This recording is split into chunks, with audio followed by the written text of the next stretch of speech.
So we have 2 more lessons in the book of Revelation. And again, all of these lessons can be found on our Water's Edge YouTube page, with the exception of one of them that didn't record very well. But most of them can be found there. So we're in Revelation, really chapters 17 and 18 today, although we just read chapter 17. So this lesson and next week's lesson are going to go together. And the last 2 lessons are called A Tale of Two Cities. We're going to talk about City 1 today, City 2 next week. All right, so with that title, many of you know that in 1859, Charles Dickens published his Tale of Two Cities. And his novel is historical fiction, but its backdrop was actually the French Revolution and the evils that reigned during that time. The 2 cities are the cities of London, England, and Paris, France. And what we know about these 2 cities at the time is that they both experienced a cultural and political revolution. Okay, but the cultural and political revolutions could not be more different from each other.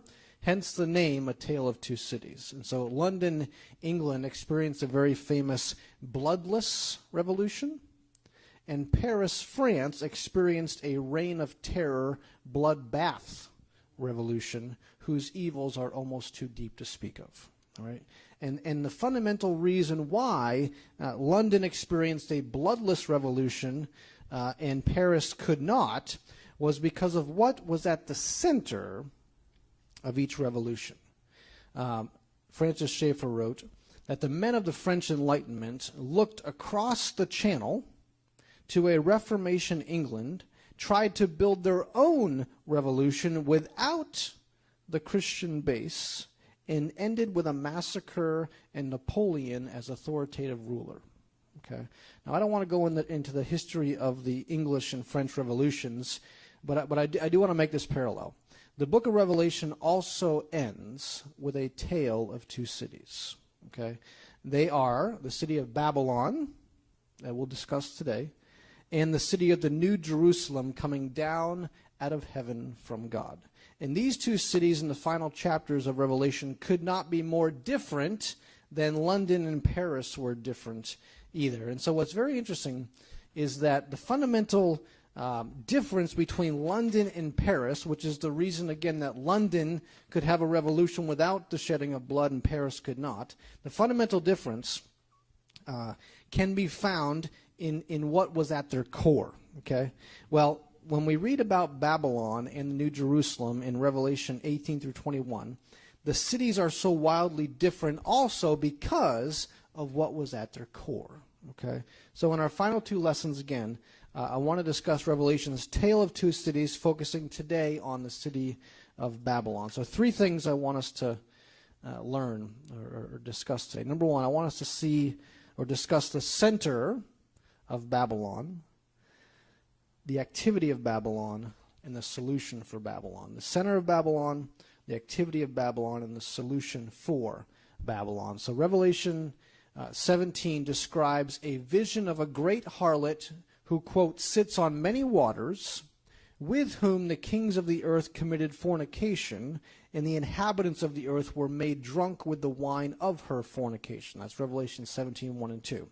So this woman in this vision is sitting on she's clothed in scarlet, but she's also sitting on a scarlet beast who has 7 heads and 10 horns, which is the same as the dragon of Revelation 12, who also has 7 heads and 10 horns. And so in that vision, in the vision that we talked about last week in Revelation 12, the beast is, or the dragon rather, is fiery red with 7 heads and 10 horns. The scarlet beast is a little different, but still contains 7 heads and 2 horns and 10 horns. And so I think what we're supposed to gain from this, of course, is that we're talking about the same beast or the same dragon. It's the devil. We also know this because verse 8 of 17 says that the scarlet beast was and is not and yet is, which is a parallel to Revelation 20, where it says that Satan will be bound for 1,000 years in the bottomless pit, but let out for a little while after the 1,000 years, which is another way of saying he was, for a while is not, and yet is to come, or will be. Okay? So, this scarlet beast is once again a picture of Satan, whom, if you remember, did not appear in Revelation at all until Revelation chapter 12. So this is still, today, we're talking about the camera shot number 2, the view from heaven. So this scarlet beast is ridden by a woman wrapped in scarlet, who is also, and it says that she sits on many waters. Now, the good thing about this vision, as similar to, I think, the first vision we saw in chapter 1, is that John actually gives us an explanation of the vision. That's not always true in the other visions. And so he tells us that the many waters of verse 1 that this woman is sitting on, down in verse 15 he says, the many waters are peoples, multitudes, nations, and tongues. Okay. John also tells us what the 7 heads and 10 horns are that make up this scarlet beast. We didn't read about that in Revelation 12. We weren't told. Well, verse 9 says the 7 heads are 7 mountains and 7 kings. Verse 12 tells us that the 10 horns are 10 kings who each get to ride this beast for 1 hour. Okay? So each of these kings get to take a turn riding the bull, so to speak. Okay? But let's look a little closer. Not only do they get to ride the beast, verse 13 says, they will give their power and authority to the beast. That's verse 13. Verse 17 says they will give their kingdom to the beast until the words of God are fulfilled. All right, so the vision here in chapter 17 is a potent one. We have this harlot woman clothed in scarlet, riding a scarlet beast who is the dragon of chapter 12. And on this woman's forehead is written the name, Mystery, Babylon the Great, the mother of harlots and of the abominations of the earth. So in other words, this harlot is the mother of all those who will also ride the scarlet beast. She's the mother of these kings. She is the queen of these kings. All these kings descend from her. In fact, verse 18 says that this woman is the great city Babylon. Right? And so just as the woman is drunk with the blood of the saints and the martyrs of Jesus, so these kings, these 10 kings, will make war with God's people too. Now here's what we need to remember here. This is the vision from heaven. This is camera shot number 2, and what God sees from heaven is not always what we see on earth, right? So these 10 kings I take to be actual kings who rise up throughout the course of history to give authority, to give their authority and their kingdoms to the beast, resulting in the persecution of God's people. So we can obviously fit Rome here, which is probably what the original readers would have instantly thought. Rome is one of these 10 kings. But having said that, it is unlikely that these kings ever knew they were doing such a thing. In other words, these 10 kings likely never said to themselves, hey guys, it's my turn to ride the beast. Okay? They wouldn't have seen that. Okay? These kings may never have known that they were agents of the beast. They were just making their plans according to their own thinking. But what God sees from heaven is that these kings become tools on the back of the beast to go and do what the beast desires. Okay? And what's really interesting about this vision is that the normal power order is completely reversed. In this vision, the normal power order is completely reversed. So think about it. If you were a knight in the Middle Ages, you rode a horse, and the horse gave you its power, right? You didn't give your power to your horse. As a knight, you harnessed the power of your horse to go and do what you wanted to go and do. But in this vision, that power order is opposite. In this vision, the beast does not give its power to the kings for them to use. Instead, the kings give their power to the beast for him to use. Verse 13 says, these are of one mind, and they will give their power and authority to the beast they're riding. Okay? So the beast is the one using the power and authority and the position of these kings in the world to do what he wants to do. And this reaffirms what we said last week, that if we think human behavior can be narrowed down to nature versus nurture, or chemical imbalances, or the ebb and flow of unguided historical processes, then we are wholly naive to the work of the beast in this world, right? From camera shot number 1 on earth, it looks as if these kings are acting on their own power, directing their horses and their kingdoms where they want to go. But what God sees from heaven is no, that these kings have actually given their power to the beast, and they are going where the beast wants to go, okay? And so this is the center, I believe, of any nation or people who descend from the scarlet harlot. What do I mean? Well, Babylonian nations, if we want to use Babylon as a metaphor here, which I believe it is, Babylonian nations are nations which place themselves at the center of all they do. So chapter 18, we didn't read it, but when we get into chapter 18, it describes the mother harlot Babylon, again, by saying, in the measure that she glorified herself and lived luxuriously, in the same measure give her torment and sorrow, for she says in her heart, I sit as queen and am no widow and will see no sorrow. So a Babylonian city, if we think about Babylon as a metaphor here for all of the 10 cities, okay, what they all have in common is that they are places where mankind is at the center. They glorify themselves. And so the French Revolution that Charles Dickens talks about is actually a very good example of a Babylonian nation, so to speak. And let me tell you why. In 1789, the National Assembly of France issued a Declaration of the Rights of Man in their new constitution. And in their Declaration of Rights, which would have been similar to our Bill of Rights, they mentioned the, quote, supreme being, but what they meant by the supreme being was the sovereignty of the nation or the general will of the people. So France's Declaration of Rights, prior to the Bloody Revolution, stood upon nothing more than the general will of the people. The will of the people was placed as central, which implied that nothing in the end was absolute. So in this way, the people of France had no grounds to say anything was absolutely right or absolutely wrong anymore. Something was right or something was wrong based solely on whether or not the majority of the people agreed about it. Okay?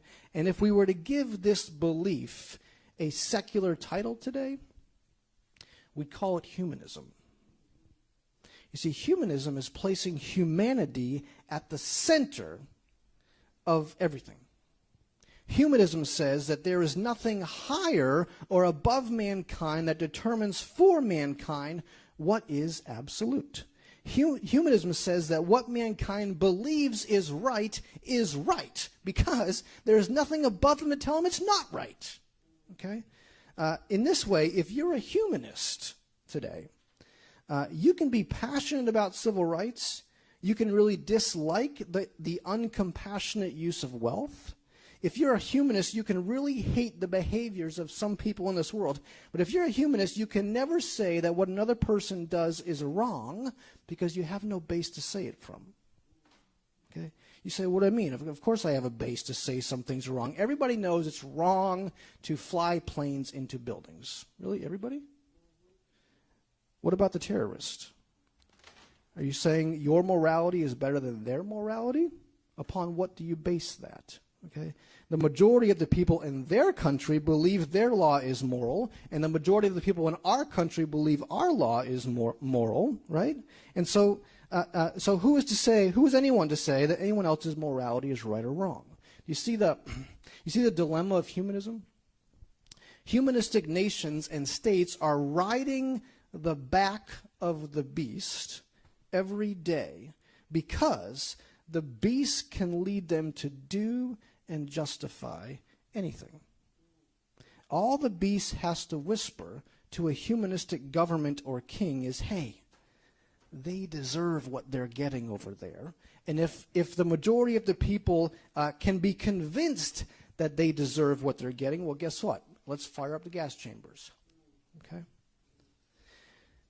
So, folks, Babylon in the Bible is indicative of any nation or people who place themselves at the center of life. Mankind determines morality. Mankind determines right or wrong. The will of mankind and the initiatives of mankind determine the direction of public policy. And when everything centers on mankind in the city, we have given our authority over, or our power over to the beast to do whatever he desires to do. And humanistic states, folks, will always make war with a Christ-centered people, because Christ-centered people are the only people bold enough and with authority enough to say that what they are doing is wrong, not just unlikable. Okay? So we see here the center of Babylon. A Babylonian city is a city centered on man, where mankind is the center of everything, and such a city is easily manipulatable by the beast. Such cities unconsciously give their power and authority to the beast, and history, folks, is littered with the rise and fall of cities crafted in the image of themselves. And I think the first one we see in history is the city of Babel in Genesis 11, right? The Babelites were not even bashful to their end. You remember what they said in Genesis 11:4? Come, let us build ourselves a city and a tower whose top is in the heavens. Let us make a name for ourselves, lest we be scattered abroad over the face of the whole earth. And we all know what happened to that city, right? God intervened and stopped their building project. Well, so this is the center of Babylon. It is humanism. It is placing humanity at the top and nothing above him. And that city, nation, state, whatever, is so very easily manipulated by the beast. Okay? Now the second thing we see is this, the activity of Babylon. So what follows at this point in chapter 18 is a description of the judgment God will bring on Babylon the harlot, and on all the nations throughout history who got drunk on the wine of her adulteries. And so here's what it says, Revelation 18:1-3.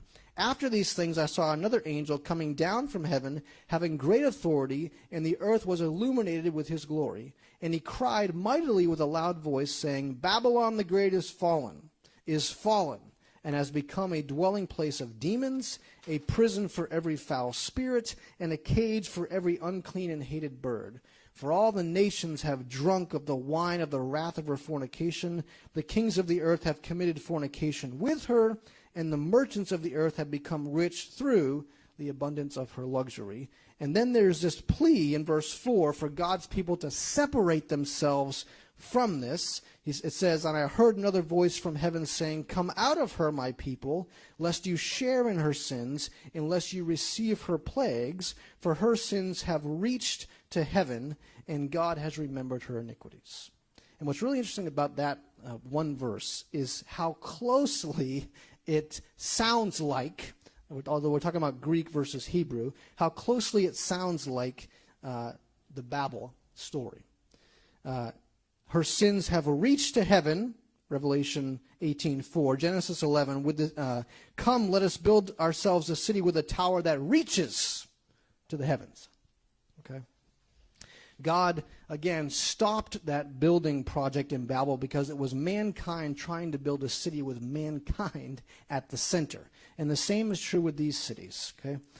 These cities who have drunk of the wine of Babylon's harlotries. They built cities with mankind at the center, and their sins, it says, have reached to heaven.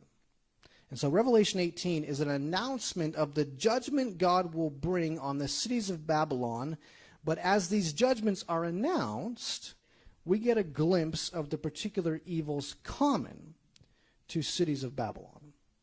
Okay, so two activities to note. These are the activities of Babylon.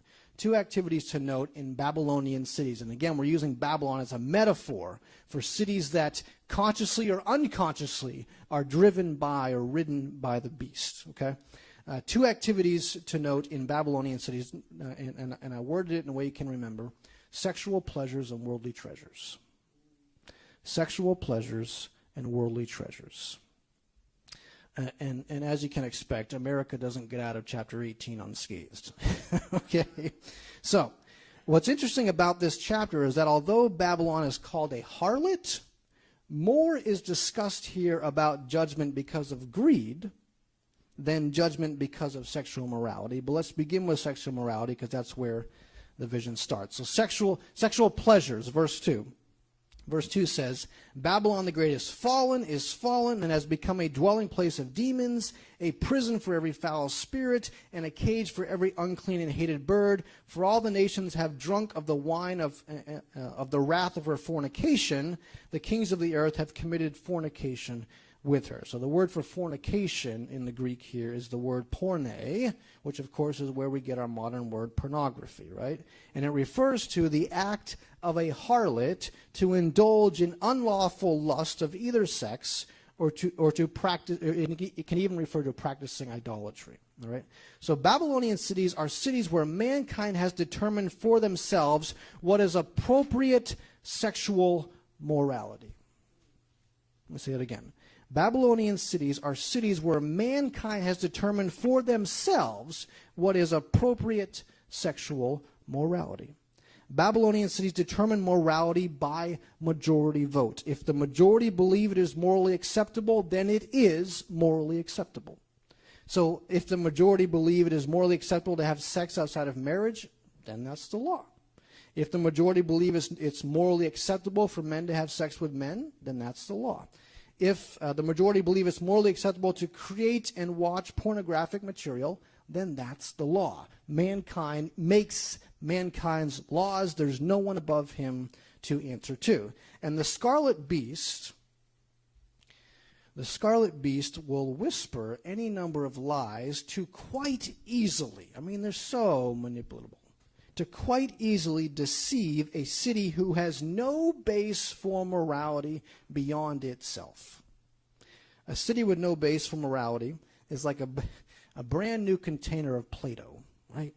You can shape it to do anything. And so the beast will whisper, it doesn't hurt anyone. And you're like, you're right, it doesn't, right? The beast will say, love is love. There is no difference. You seen those signs? Right? He will say, you were born this way. You can't help how you feel. And you're like, you're right. You're right, I can't. Right? Or he will say, it's not right for you to bring a child into this world when you're not ready for one. So go ahead and end the life of the child in your womb because it's better than not raising the child well. But you see, the beast will never lead you to repent of the sexual immorality that brought about the problem. Okay? So once again, a city who has no foundation for determining right or wrong beyond themselves will easily drink the beast's liquor. Okay? And here's the thing. Because humanists have no foundation for their morality, not only can they not tell the beast he is wrong, they also can't tell the Christian he is wrong either. They can say they don't like the Christian standard of morality. They can say they don't like the idea that God created marriage for one man and one woman. They can be angry all they want at the moral teachings of the Christian Bible. But just as they can't tell the beast he is wrong, neither can they tell the Christian he is wrong either. In this way, folks, Babylonian cities are filled with easily manipulatable people who can be led to believe anything about sexuality so long as a lot of other people believe it too. Does that make sense? Okay. So if you're not a Christian today, and you don't believe that there is a God above humanity who has revealed himself to humanity, or has revealed to humanity absolute truth regarding human sexuality, then you are perfectly free to be really mad at Christians because they keep saying here in 2020 homosexuality is wrong. 2020, when are they going to get over that, right? You're free to be angry at them till smoke steams out of your eyeballs, okay? But you cannot say a Christian is wrong, okay?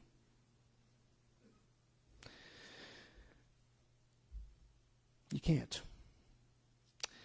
They can say they don't like the Christian standard of morality, but they can't say it is wrong, okay? So,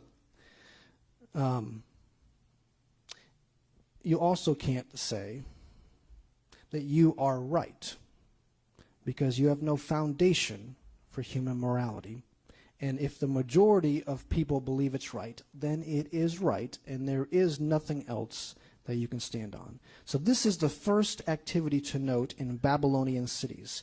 Babylonian cities are filled with sexual pleasures. Babylonian cities are wild with sexual pleasures because, beginning with themselves, they have no absolute standards of right and wrong as it pertains to sex, and the beast can run with that one. Okay. Now, the second activity common to Babylonian cities, which actually the vision spends more time on, is worldly treasures.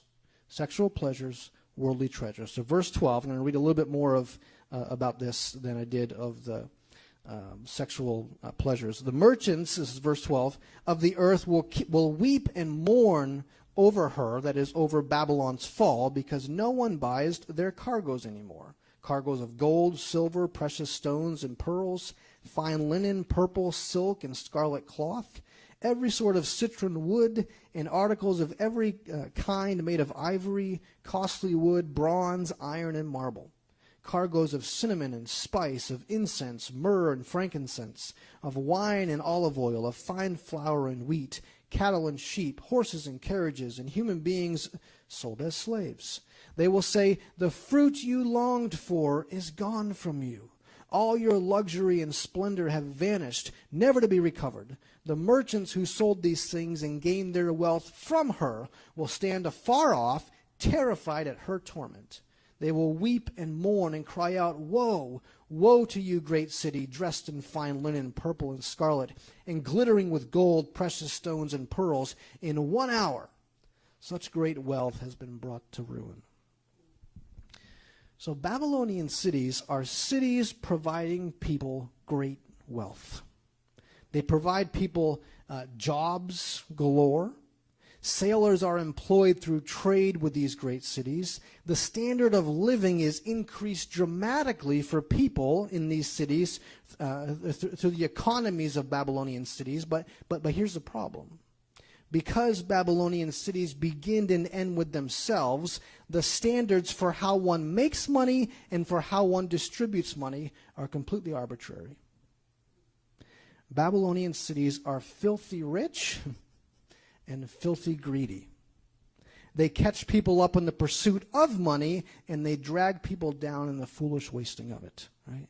The rich get richer, the poor get poorer, because rather than stand upon the word of God for the righteous, compassionate use of money, we easily swallow the beast's whispers. And he says to us, "You earned it." If they get off their butts too and earn it, they'd have what you have. No need to help them. Or in a more subtle way, he says to us, the purpose of work is to make money so you can give. So don't worry about what you do to make money, just worry about what you use your money for. And so, we create products and services that hurt people more than they help people, but we try to use our money to help people more than we hurt people, and we think we're noble. Okay? Or how about this? He says, because some of the first settlers to our nation, mostly in the South, had adopted a humanistic view of humanity where mankind is at the center, stemming from, in that time, in large part, stemming from Aristotle and his philosophy, these people easily swallowed the liquor of the beast when he said, "Those people down there in Africa are different than you. The Supreme Being created some people to serve and some to rule." That was specific to Aristotle. The Supreme Being, service is what they were made for. So bring them to America to help you make money from the land. That juice, folks, was too easily swallowed by people who had no foundation for morality beyond themselves, and it was only through the slow labor of Christians in the North that the greedy, cruel, inhumane, disgusting system of the slave trade was finally abolished in America. It was the foundationless humanism that permitted it, and it was only the Christian base that said absolutely not. And we had a war over that one. Okay, folks, the activity of Babylon's cities are rampant with sexual pleasures and worldly treasures, because the people stand upon themselves alone and easily swallow every lie of the beast. And when we think of the generations of people who have sexually abused women and children, or who have taken, stolen, and robbed from their own neighbors, if we could see at once all of the evil done under these 10 kings as they rode the beast, we would shout for joy at chapter 18. Because chapter 18 says, you know what? God saw it all, and God's going to do something about it all. Okay? So, chapter 18 warns us to stay away from the seductive power of the harlot in scarlet, as seen in sexual pleasures and worldly treasures. And clearly today we still have these allurements, do we not? Okay. So we see, first of all, the center of Babylon. The center of a Babylonian city is mankind. Okay. We see the activity of Babylon, sexual pleasures, worldly treasures. And then lastly, we see the solution for Babylon. And we'll close with this. Now, I've not done justice to chapters 17 and 18 today, nor have I identified the only lesson or application we could take from this scarlet woman and the scarlet beast. But I want to close, okay, by steering us away from a particular application of this section of Revelation. So some people will have read Revelation 18, and they identify that all of the sins found in Revelation 18 are also found in our cities today. In this way, they'll read Revelation 18, verse 4, which says, "Come out of her, my people, lest you share in her sins."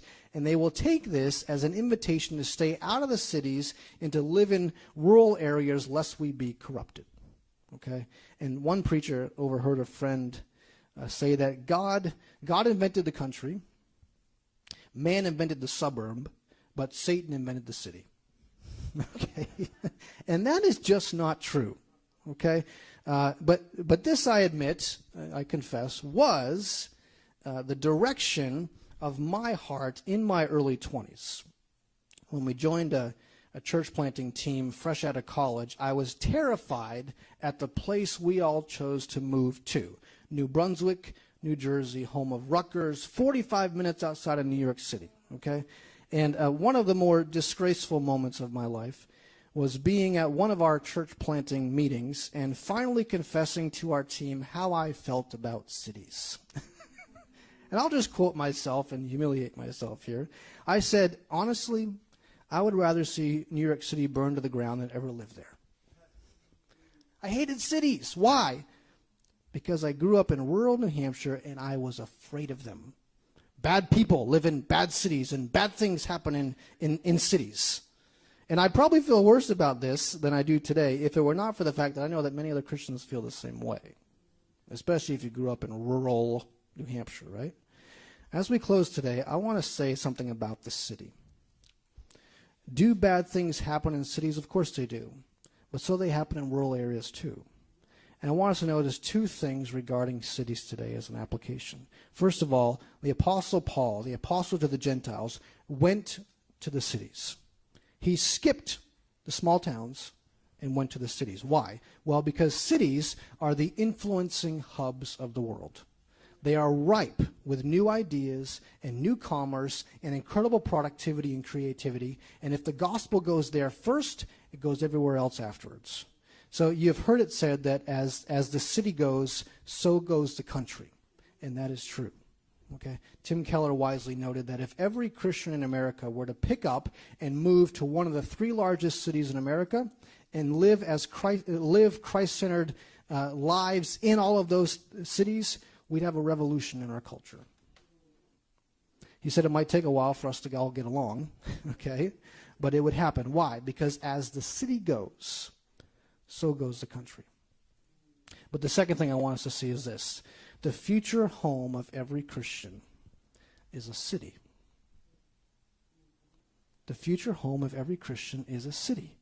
The New Jerusalem that we're going to talk about next week, coming down out of heaven from God, has many of the characteristics of the Garden of Eden, right? It has a river running through the middle of it. It has a tree of life in it. It has no temple because God is its temple. But it has this main difference. The New Jerusalem is no longer a garden, but a city. The center of this city is the glory of God with the Lamb as its light. The kings of the earth bring their glory and honor into the city and no longer give it to the beast. And so what I want you to see is that the biblical storyline is that God started with a garden but desired to build a city. Because the word for cultivate in Genesis 2, when God said cultivate the garden, cultivate the earth, is our modern word for culture. It was God's design that Adam and Eve would cultivate the garden and thereby create a culture, and we have that same calling today. As redeemed people of God, we are called to create culture, even in this broken world. We are called to build a city with Christ at the center, not man at the center. In this way, folks, we cannot run from the cities. We must incarnate them and build them. Now, I'm a coward by nature, so when God called my family and I out of New Jersey, I said, okay, God, I'm no longer afraid of cities. I like cities. But I know you want me to go to city, but let me choose the furthest city north in New Hampshire that still qualifies as a city, and I'll go there. Well, that's Laconia. Okay? Yeah, it's a small city, but it's a city, okay? There's a little more involved in that. But folks, we as God's people are called to build this city. We are not called to move out of it because it has evil in it. We are not to find a cabin in the woods away from people. We're called to build culture. And I believe that if every Christian in the Lakes region would move to the city of Laconia and start building here with Christ at the center, the Lakes region would experience a revolution in no time. We are called to build this city because a city is our final destination. Okay? And so, as we prepare to surround communion, let me ask you, are you building the city of Laconia around Christ?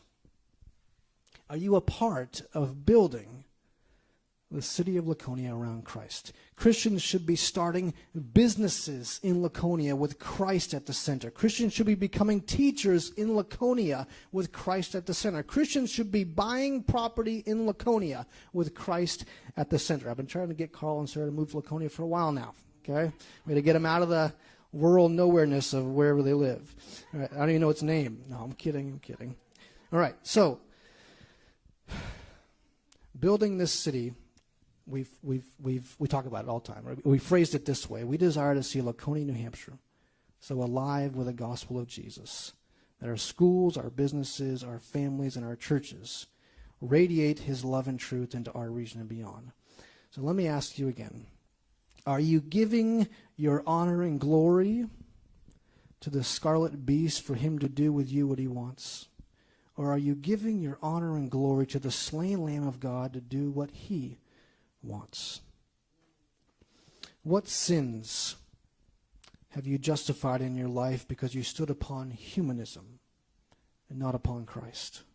What sexually immoral behavior have you brought into your life?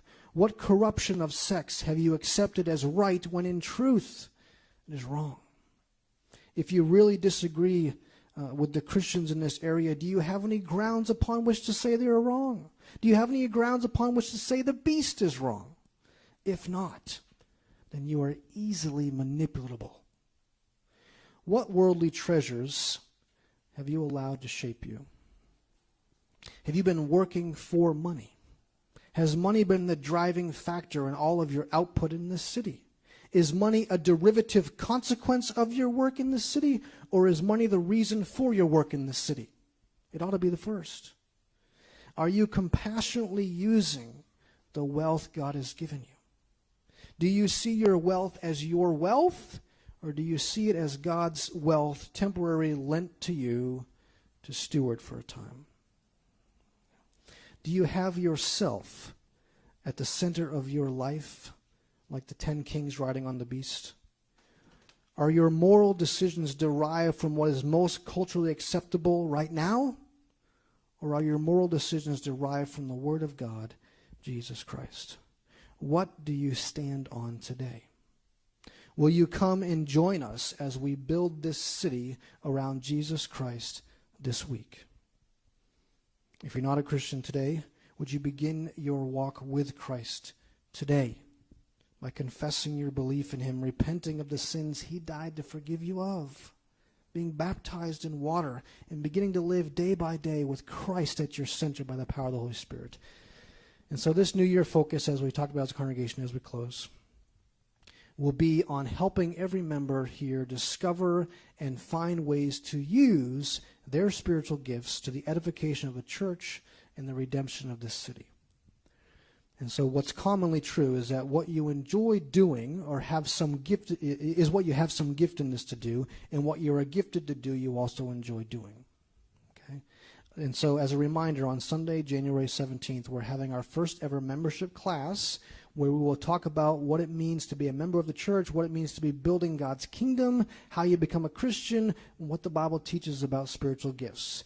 And so might a next step for you be to sign up for that class. And as a follow-up to this membership class, we'll be launching a small group that will piece through a book that will help us identify what your spiritual gifts are and how they might be used in the church. So as you prepare to surround communion right now, what's your next step? Maybe you need to spend some time here at the front, reflecting, praying.